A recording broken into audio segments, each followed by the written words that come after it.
right, we're back with On the Record with Kevin. Oh, it's with Tiffany. On the Record with Tiffany. And Kevin. See, you want to try to put yourself first. It's a takeover, baby. What this is. Is that what we've come to now that the world is all pronouns and all this stuff? Now you trying to be first? It's still ladies first on the Record with Tiffany and Kevin. Whatever. My name goes first. It does. It's Tiffany. It's On the Record and with Kevin. And Kevin. She's reminding me of that. All right. Now, wait, before we go to the next session, I just got to say, you told me that I need to dial back my intensity. And then you come in at the last part of the session with just hardcore B1, Black First, FBA, which we do promote. You can be foundational Black American. You can be Black First, which we want you to be in the party. So we can have, yes, in which you can present. American descendants of slaves. Here we are coming up on Juneteenth. I love it. Go ahead, Tiffany. And influence on you. and the, I'm feeling the fire. Definitely, because the more, it's so weird. I've been having this dialogue back and forth with some of my colleagues because we have these holidays, that like Juneteenth, like MLK Day, and we recognize this. But there are people that want the holiday to be exclusively Black. Well, in order for us not to duplicate our past, you have to include others. You must. The point it's an American holiday. in having any holiday, any American holiday, especially ones that are recognizing something as epic as the end of slavery, then we need to. It should be a time of education. It should be a time of celebration. But it should also be a time of inclusion. You include the other so that the other understands what the history is that your people contributed and their people contributed to this country. I would say that each part of society in America contributed, right? And so the reason, I stress B1, Tiffany stressed B1 is that we come in representing Black people. Right, and that part of America that oftentimes in the Republican Party gets lost. Right, I feel like you have to become assimilation is the most important. Assimilation, but that part of you that's American gets washed out. Right, and so right now, we have, as we prepare for Juneteenth, we're arguing back and forth with a lot of our African American friends about the significance of the day first and the need for inclusion in our celebration of everyone. For me, it's we do it for every other major holiday, but there's this group of people that we tend to be around right now, conservatives who are we go back and forth. But for me, Juneteenth is an American holiday that celebrates something that was great in America, that white people, let's be all honest about this, that white people there are many white people who stood up against slavery, right? And without those individuals participating, because they were the power structure at the time, who knows? We might still be slaves right now. Right, our country could still be going through that horrific time. But Juneteenth is something that we're celebrating the freeing of slaves in Texas, but we're also, look at how far we've come, look at how far we have to go. But it's a time where it should be inclusive. It shouldn't be that it's only Black people. So let's take that up. So you and I argue with this a lot, right? When we say how far we still have to go, right? Because from my viewpoint, is defined. How far do we have to go? What does that mean? Because in my viewpoint, my life we're dealing with right now with white supremacy rearing its ugly head. Yeah. So white supremacy rearing its ugly head. They were arrested. if you're talking about the situation was in Iowa. Well, not just that situation, but yeah, we can take that one if that's. Let's take that one, right? So that was actually, they stopped that, right? And that wasn't. Yeah, but what I find repugnant about that situation is they did not unmask them. That's right. Because if it would have been Tyrone and them, they would have unmasked them. They would have. I agree. They would have been sitting there, and we would have known that's Tyrone who lives at 4204 Gardendale. Yep. You know, we would have known it. Yeah, I think those people need to be pressured and shamed into, hey, what you were about to do, what you were involved in. So that said several things to me. Tell me more, baby. It said several things to me. One, they didn't unmask them because how much you want to bet some of those people were in positions of authority where they're from. Yeah.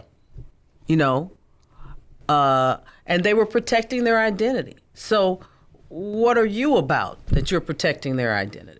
Yeah, there is a need. Yeah, Tiff and I we discussed this, and I really haven't. There is a problem. I agree that those guys should have been unmasked. I think they should have been unmasked, and they should have had photos. There, on that part there, I agree 100% with that part there. All right. I mean, so we got a problem here. All right. So we're gonna. You can't just whitewash that. Here we are rolling up on Juneteenth, supporting some crazy white supremacists. Okay, now we're talking about the situation that is in Idaho, in which it was a pride parade that they were going in. They were trying to go to a pride parade. Yeah. All, you know, and what were they planning on doing there? What were their intentions?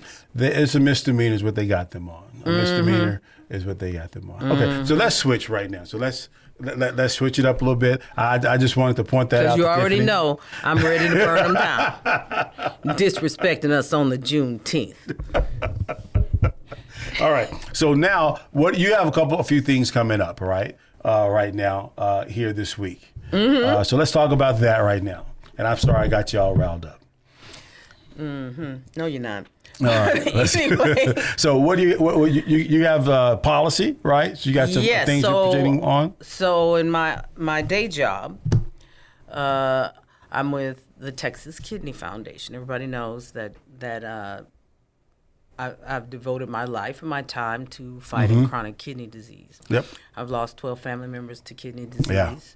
And I'm intent on stopping the disease. That's why our mission for Texas Kidney Foundation is very succinct, to stop the progression of kidney disease. So yeah, you've tightened up your team over there, right? Yes, we've got a tight team, and we will be speaking about race correction. What is race correction? So within kidney disease, there is something called the estimated glomerular filtration rate. That is how one measures whether the kidneys are cleaning properly or not. It's how your kidneys are cleaning your blood. Yeah. And filtering. African Americans are singled out with that. No other group. Explain that. Go into detail of that.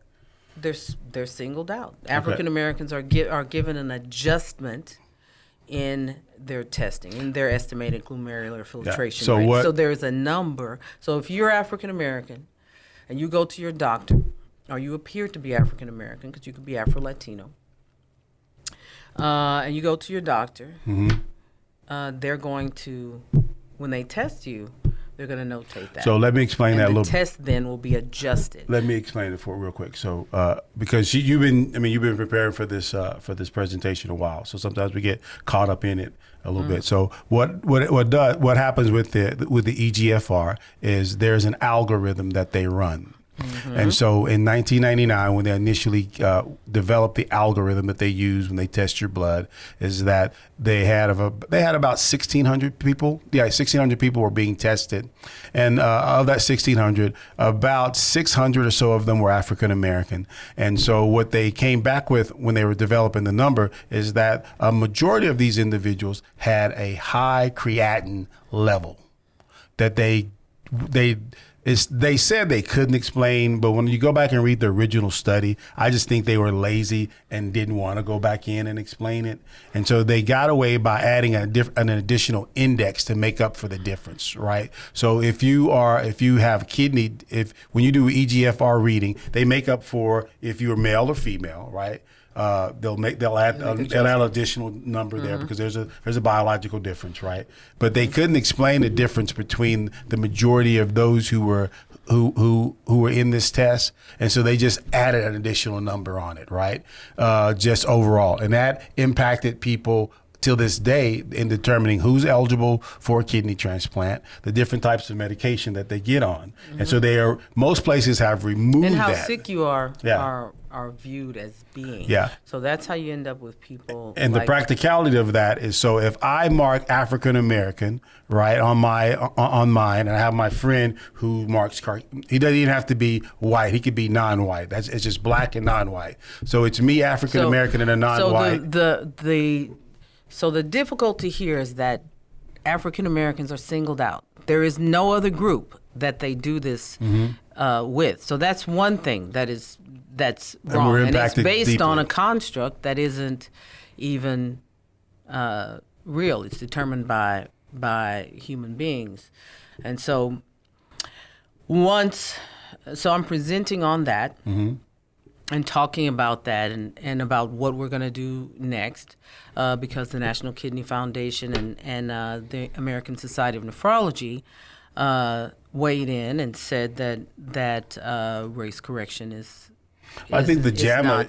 I think right. JAMA was the more weightier weigh in from my viewpoint, because I know they were doing adjustments on transplants as well. Yeah. So now everyone's weighing in on it and saying, no, this isn't right. And what really prompted them to even do something about it was all of the fallout from George Floyd, essentially. When we saw the fallout from him, then people started looking at disparities across the board. Yeah. And so healthcare disparities became and that's a very obvious important. And let me tell you where I have suspect. I'm suspect on the whole thing where they're removing that race correction. They're trying to replace it with something else. And like, from my mind, I have a whole lot of logical questions go off in my head. Like, okay, if we removed it, did it need to be there in the first place? So there's still a lot of unanswered questions, because now they're trying to come up with a race neutral part of that test, which for me as a black person, what that says is, hey, we got to remove it here. We want the same outcome. We're just going to put it in something or put something in there that doesn't sound like it's or can be easily called out for being racist in its presentation. So that's what that tells me as a 50-year-old black man when I hear we want something to be race neutral. What? And I hear that over and over again. And so that's the other part. Because a lot of people see it that way. So you hear race neutral, are they doing? Your flag should go up. How are we going to be messed over this time? Yeah. You know, and that's essentially where people are coming from. So answering questions like that and talking to panels, I don't have answers. I think that the best thing that we have is something called kidney precision medicine. And the fact that every single person's kidneys are different says that we should be doing something precision medicine-wise in regards to testing. Yeah. It shouldn't be one size fits all for testing if one size doesn't fit all for treatment. Well, let me ask you a few questions. So I don't understand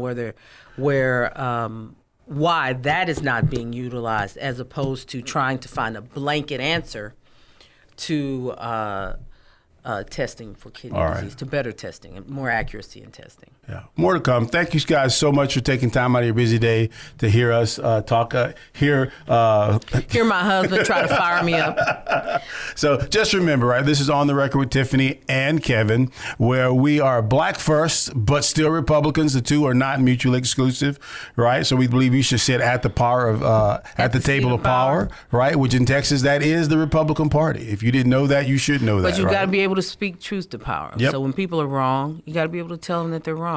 And that's where being black first comes in. And there are a lot of white allies in the Republican Party. Yes, there are. They really are. There are. And you can agree to disagree. Yep, you can. But what you can't do is live with yourself when you're assimilating and just sucking up to the people in charge. And all my Republican friends, please get in touch with reality. Mm-hmm. Thank you. And you've been listening to On the Record with Kevin and Tiffany.